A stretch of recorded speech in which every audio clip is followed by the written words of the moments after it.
When love turned to ashes. Some betrayals cut so deep they redefine who we are. This is a story about trust shattered, truth denied, and a woman who found strength in her darkest hour. Emily Brooks never imagined that the happiest moment of her life would become her most devastating. But sometimes, the endings we fear become the beginnings we need.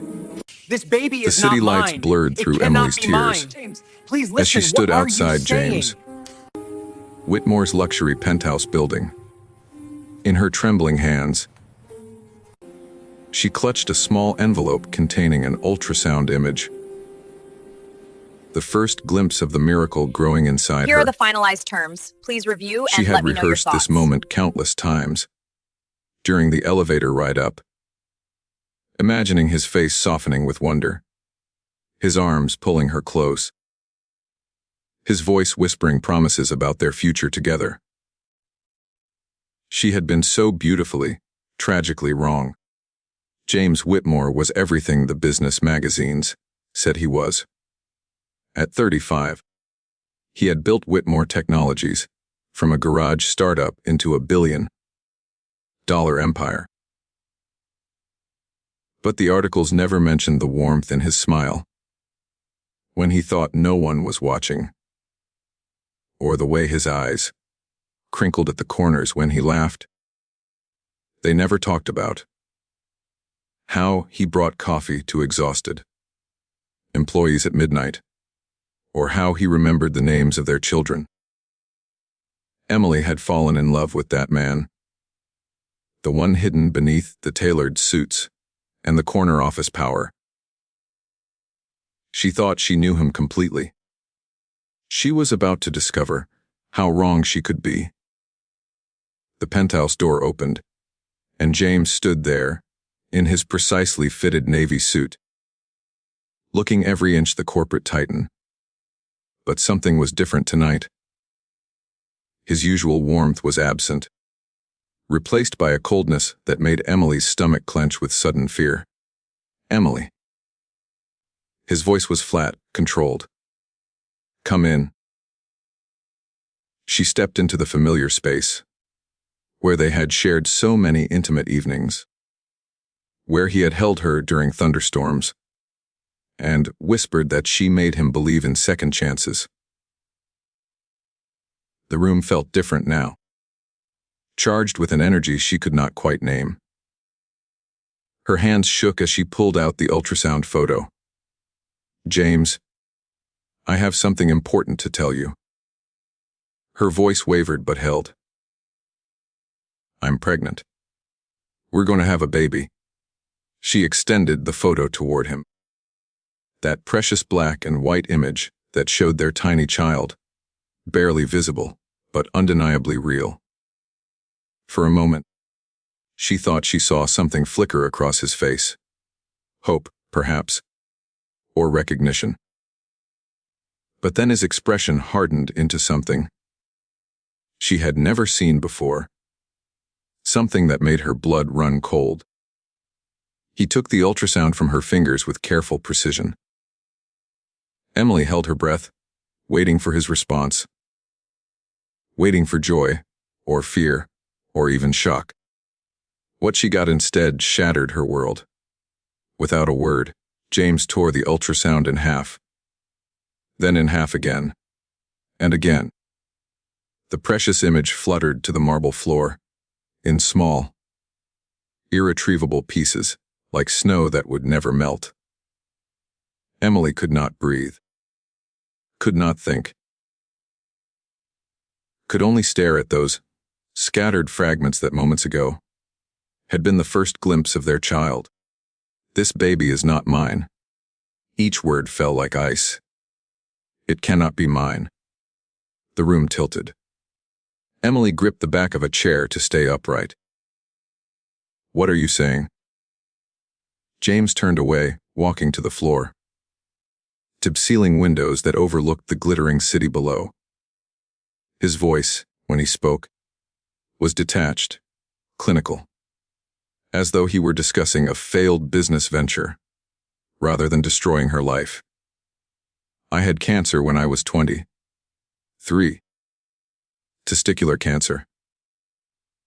The treatment saved my life, but destroyed any chance of having children.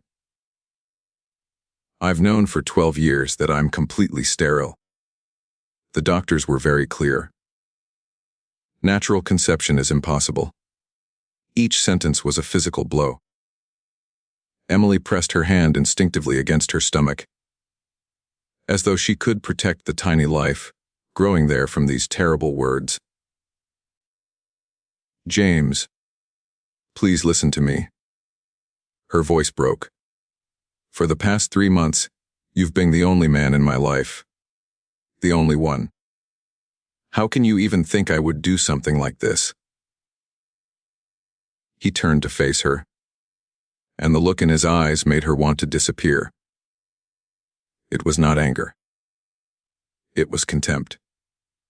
Because you're intelligent, Emily.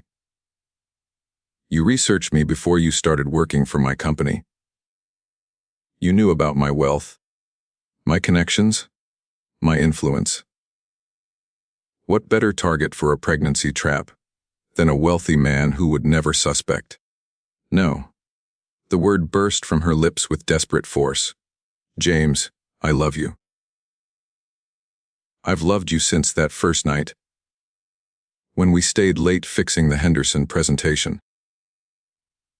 When you brought me coffee at 2 in the morning, and we talked until dawn. I never wanted anything from you except you. You wanted security. His voice was brutal in its calmness. You wanted this penthouse, the expensive dinners, the designer clothes I bought you. And now you want child support that will set you up for life. How much did the other man pay you to pass his child off as mine? Or did you do this on your own?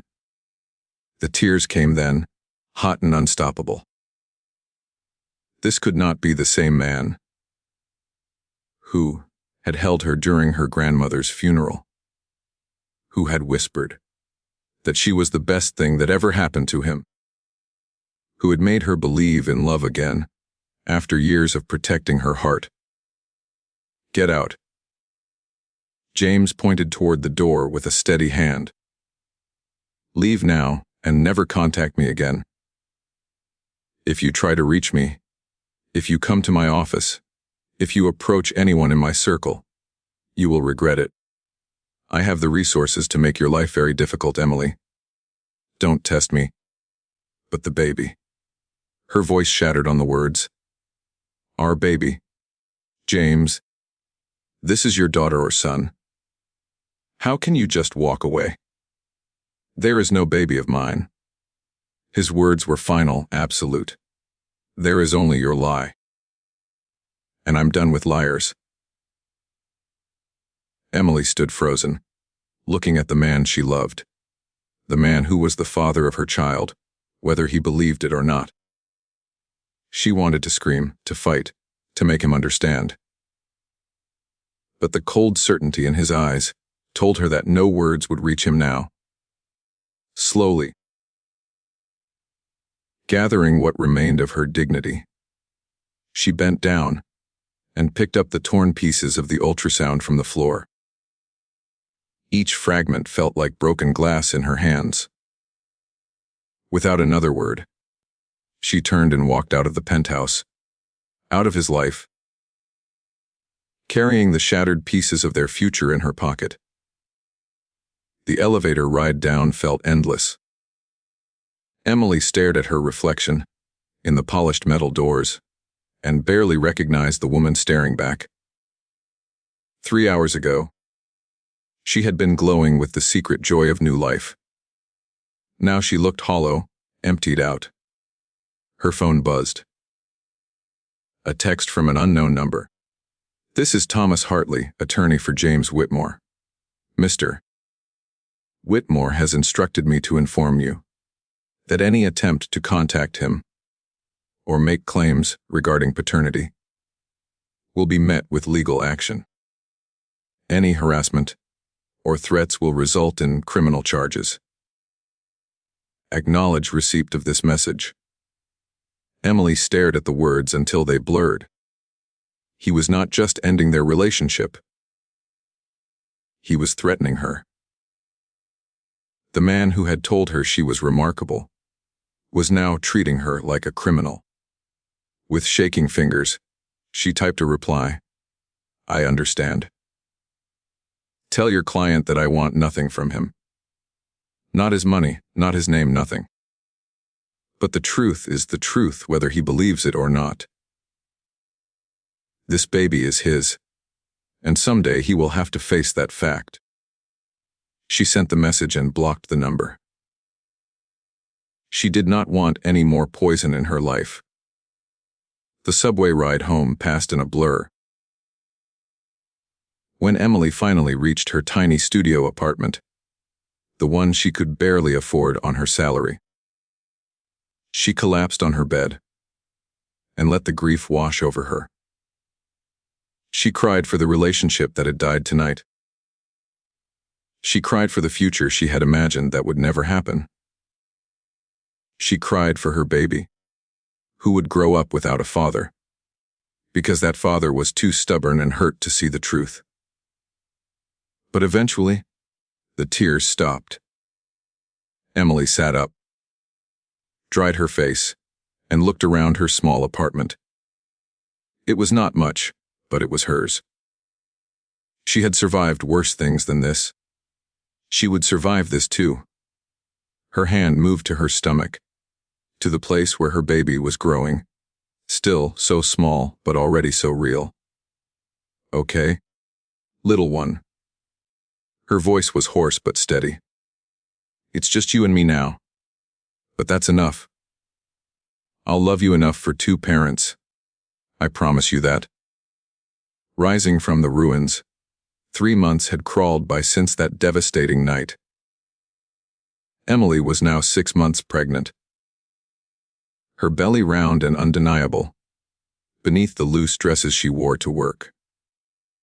Yes, she still worked at Whitmore Technologies. Some might call that foolish or masochistic, but Emily called it survival.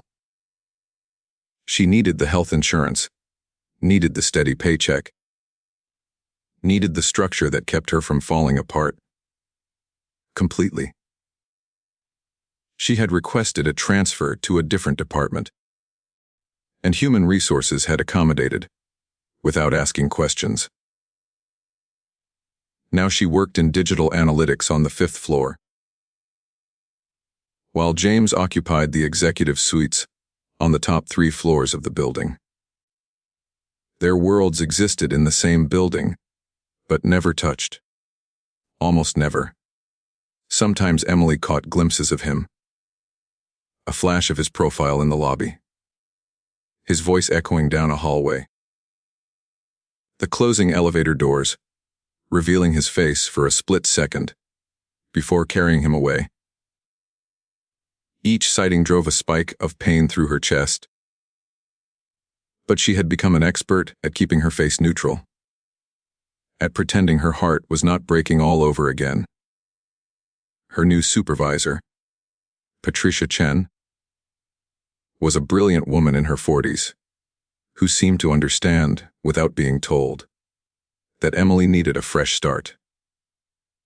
The work was challenging, demanding enough to keep Emily's mind occupied during the long days. But the nights were harder, alone in her apartment.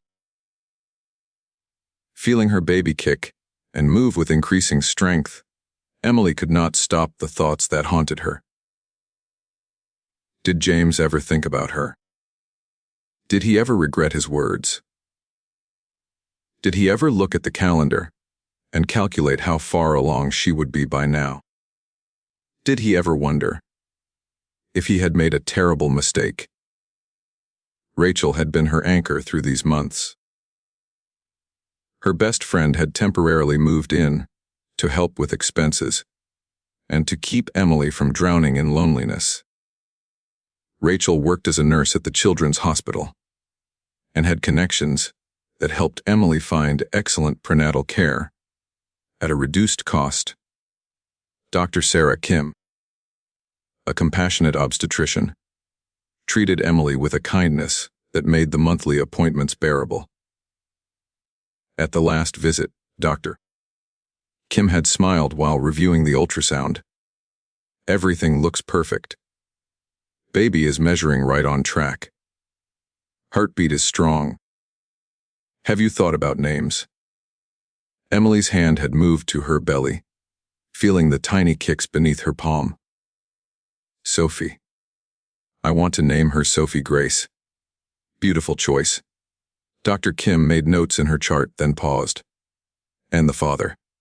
Is he involved at all? Emily's smile had faded. No. He's not part of our lives. What Dr. Kim did not know, what nobody except Rachel knew, was the full story. How James had torn up the ultrasound. How he had accused her of trapping him. How his lawyer had threatened legal action if she tried to contact him. Emily carried these secrets like stones in her pockets, heavy and sharp. Meanwhile, across town in his penthouse, James Whitmore was having the worst 3 months of his life. He threw himself into work with manic intensity, closing deals and launching products at a pace that worried his executive team. He barely slept, rarely ate properly, snapped at employees who had never seen him lose his temper before. His assistant had started leaving protein bars on his desk because she noticed he was skipping lunch. The penthouse felt like a mausoleum. Every corner held memories of Emily. The kitchen where she had made him breakfast. The couch where they had watched old movies. The balcony where she had stood wrapped in his arms, watching the sunset. He had considered moving. But that felt like admitting something he was not ready to face. His sister Victoria had noticed the change. She lived in California and only visited twice a year. But when she arrived for Thanksgiving and saw her brother's gaunt face and hollow eyes, she demanded to know what was happening. James told her everything. About Emily. About the pregnancy. About his certainty that the baby could not be his. Victoria listened in silence, her expression growing more troubled with each word. When did you last have your fertility tested? She asked when he finished. James frowned. What does that matter? I was told 12 years ago that I was sterile. 12 years ago, James. Victoria leaned forward, her voice gentle but firm. Medical science changes. Bodies change. Have you ever heard of spontaneous fertility, recovery after cancer treatment? That's extremely rare. James felt something cold settle in his stomach. Rare is not impossible. Victoria pulled out her phone and began searching. Here, look at this study from Johns Hopkins. It says that in some cases, years after chemotherapy, testicular function can partially recover. The chances are small, maybe 1 in 1,000 patients, but it happens. James stared at the article on her screen. The words blurred. His hands started to shake. Even if that were true, which I doubt, it doesn't change anything. Emily lied to me. Did she? Victoria looked at her brother with disappointment. Or did you accuse an innocent woman of deception because you were too afraid to hope? James, when was the last time you actually verified your infertility? You've been telling yourself for 12 years that you could never have children. What if that stopped being true, and you never bothered to check? The question hung in the air between them. James felt his carefully constructed certainty begin to crack. I saw the pain in your eyes when you talked about her. Victoria continued softly. You love this woman. I can tell. And you destroyed her because of an assumption you made 12 years ago. What if you're wrong? I can't be wrong. But his voice lacked conviction now. Then prove it. Victoria stood up. Get tested. Actually verify what you think you know. Because if there's even a chance that baby is yours, and you've abandoned them both. She did not finish the sentence. She did not have to. After Victoria left, James sat alone in his penthouse, staring at the city lights.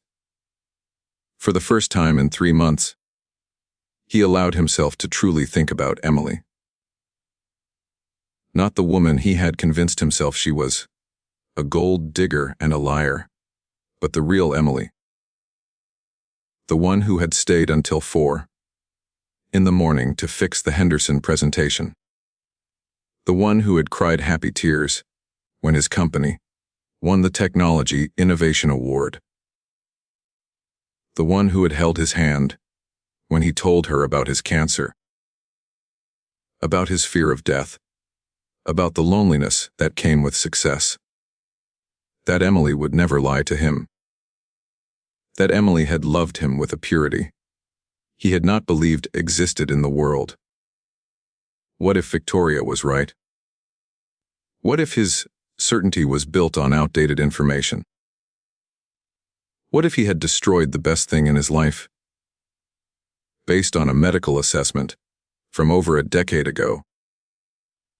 James picked up his phone and dialed his doctor's office. It was after hours, but he left a message requesting an urgent appointment for fertility testing. His hand shook as he set the phone down. 3 days later, James sat in Dr. Weinstein's office, waiting for the test results. The doctor entered with a folder in his hands, and an expression that James could not quite read.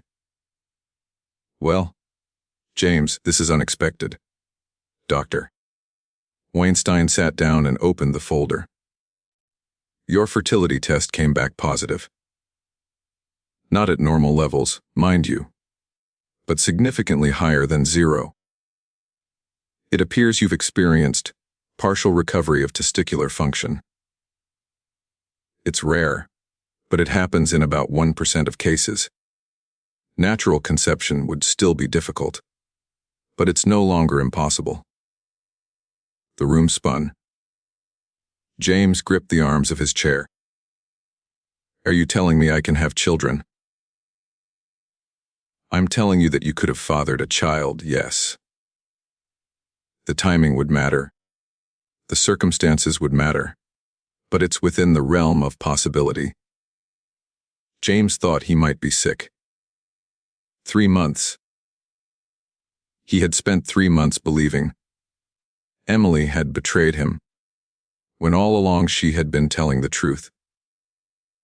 He had torn up the ultrasound of his own child. He had thrown her out.